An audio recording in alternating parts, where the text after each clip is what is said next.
Welcome to the Doug and Commish show. Commish, it's been a while. I am glad to see you back. Had to do the show a couple times by myself, but we are glad to have you back.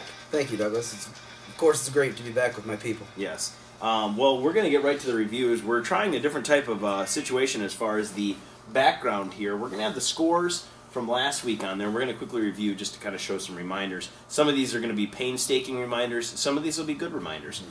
The first game is going to be White Trash versus Nappy. What seemed to be a rivalry game quickly turned into just a bloodbath. There was some pre-game hostilities, meeting at midfield, a little rambunctiousness, and then Nappy must have went back to the locker room after that. Yeah, no rivalry really, as Jake is able to almost double up Nappy. Nappy falls to 6-4, and it gives him 2 losses in a row. 2 losses in a row, and I'd be a little concerned if I was Nappy. You're in a competitive division, and obviously we saw the talk on the posts, and Nappy was not happy with Jake at all. And this is showing through this rivalry could get pretty heated if it goes to the playoffs. I'm looking forward to next year's already. What would be sweet is if these guys met in the playoffs. That's good football. That is good football. Next, we have the 9-1 Paper going against the 3-7 Soldier. Paper just continues to roll. Arian Foster, 36. I think he only had one person on his roster who didn't get in double digits. Yeah, right. Dougie, we knew this wasn't going to be a close game. No, you even called it, Even this score was bigger than what we thought. 144 to 48 is embarrassing. And to add to that, the guy that got him double digits, he didn't help him get out of the steamer, but the guy that got him double digits shipped off. That's how the Soldier rolls. Success, you're out. Yep. You're good, see ya. Something else to mention real quickly, Douglas. The Bears' defense on McLaughlin's bench, 30-something points. Yeah, that would have been awful. Holy smokes. That's close to the trash. Grossman haters trash game 06. The Bean goes to 7-3 against Doughboy, who's 4-6. Bean wins 5 in a row. It's quickly got him right in the second place in that tough division. And Doughboy loses 2 in a row, which quickly is bringing him right tied with the division lead with New Guy. Nobody's heard of Doughboy. Have you seen? I know he lives near you. Has he been peeking in your windows lately? Probably, but I haven't noticed. I haven't seen him. I haven't talked to him. Ever since the interview that you had with him with the issue, I have barely even seen him. No idea what's going on. Next, we have New Guy and Talk. Man, this was a tough one. Talk talked a lot of talk, and New Guy backed it up. New Guy goes to 4-6, and Trash Talk goes to 5-5. Have people started to figure out Fred Jackson? It appears that way.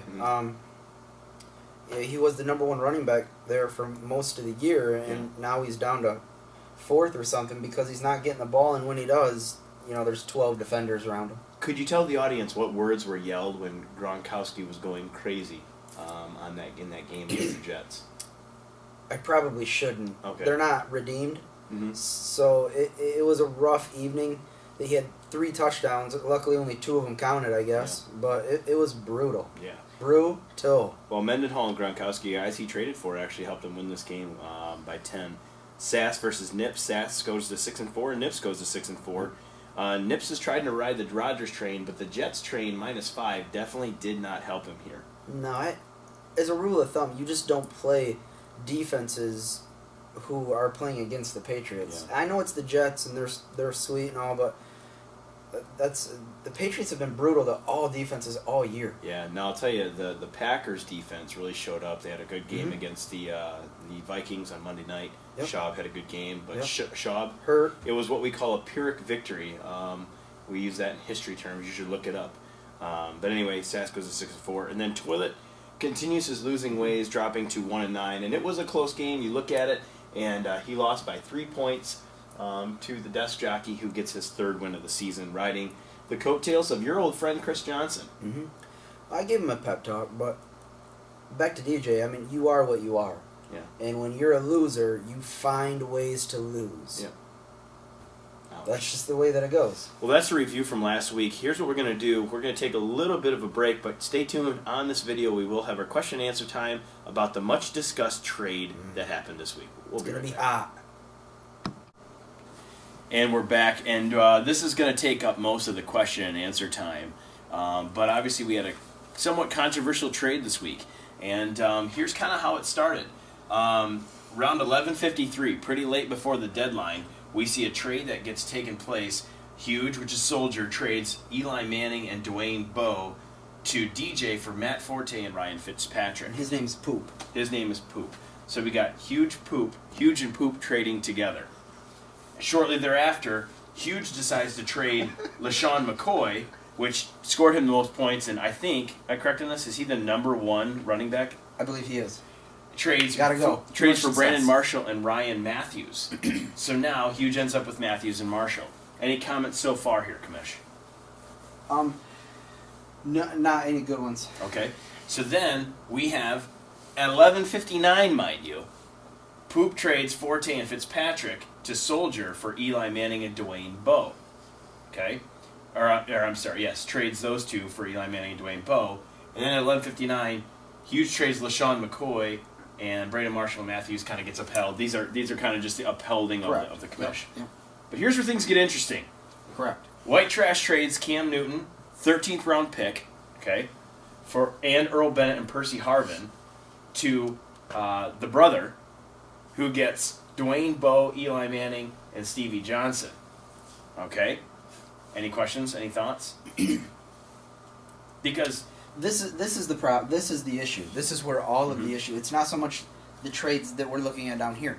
The big issue for the Commish and for many of the people that were calling in to the Commish, and the reason that it had to go to the piss eventually was because of this trade right here.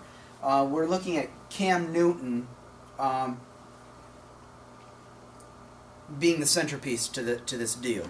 But we'll talk about that in just a couple of seconds. Here's my question. I don't know, in all essence, I don't know how this gets passed for this reason right here. 1:44 p.m. Trade deadline's at noon. Mm-hmm. I don't know how that gets passed. Can you explain that? I can. They had me on the phone well before noon. I was not near a computer in time to push all of these through. So what happened in the hour and 45 minutes there? That's what I want to know. They went to lunch. Okay, so they can discuss a trade over lunch and then come back and say, well, since we were discussing it should be... It was already done. We had already talked to the PIS with all the players involved. All before noon?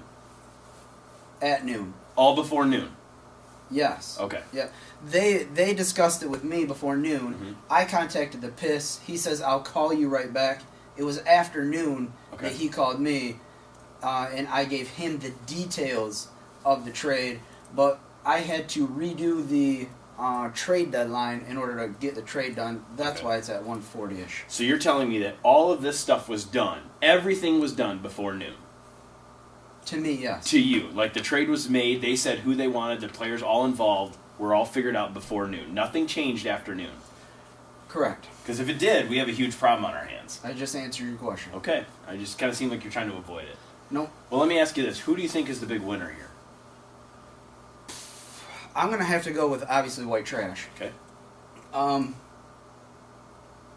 Giving up Cam Newton is a bit of a concern because he's a top 5 point-scoring QB. Yep.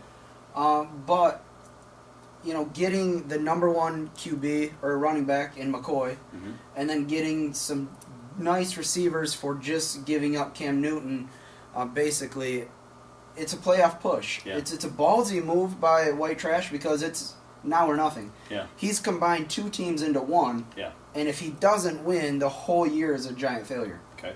Also, who do you think is the big loser here? Soldier, just because, he's being used. He's being a pawn for the Boyke's success. Now, here's the question, though. I mean, he does end up with Brandon Marshall and Ryan Matthews, but Matthews hasn't done anything the last 5 weeks, and Marshall's got a bad groin.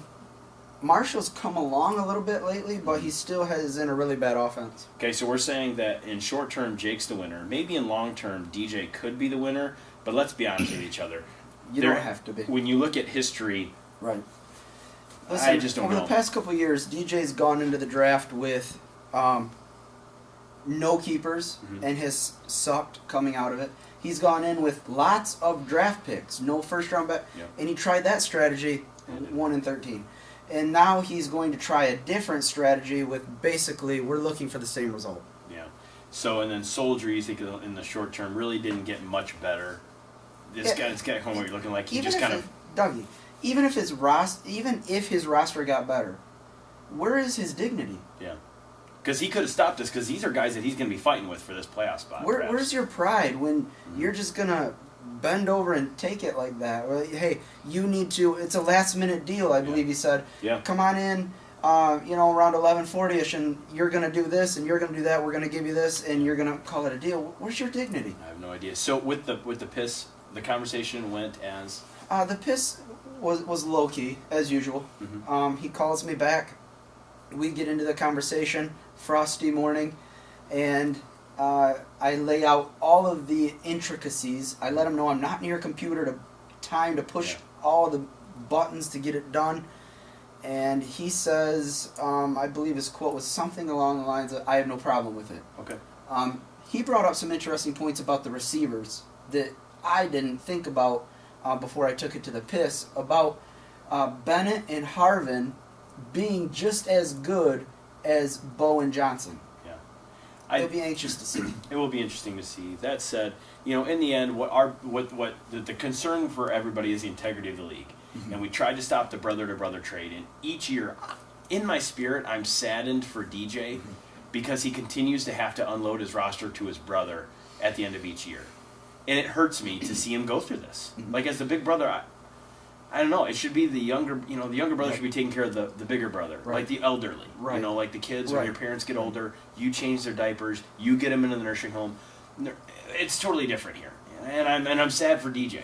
I really am. It hurts all of our hearts, Doug. Yeah. Anyway, but any other closing comments in this trade? One, and it will be interesting to see. We all know what happened with Jake when he shafted his brother last year. Mm-hmm.